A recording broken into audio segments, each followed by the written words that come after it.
রব্বুল আলামিন ডাক দিয়ে বলে মা গাররাকা বিরাব্বিকাল কারীম। রব বলে বান্দা সারাদিনে সবার কথা মনে করার টাইম পাস, শুধু আমারে ভুলে যাস তুই।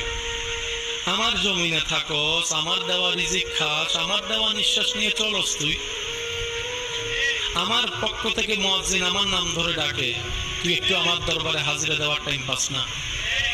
যিনি সময় দিয়েছেন সে রবের দরবারে সময় দিতে অনেক সময় মসজিদে গেলে দেখবেন অনেকেই 5-10 মিনিট একটু ইমাম সাহেব দেরি করলে কোনো কারণে অনেকেই ঘড়ি দেখে, অনেকে আবার কাশি দিয়ে সিগন্যাল দেয় হুজুর টাইম হয়ে গেছে। কি ব্যর্থতা আপনার আমার জন্য। রবকে খুশি করতে নিজের উপকারে গিয়েছি, সেখানেও টাইম দেখে হিসাব করছি। মনে রাখবেন আপনি আমি যেরকম সময় দেখে হিসাব করে করে রবকে সময় দেওয়ার চেষ্টা করি, রব যদি এরকম সময়ের হিসাব নেওয়া শুরু করে সব শেষ হয়ে যাবে, আপনি আমি পার পাওয়ার কোনো সুযোগ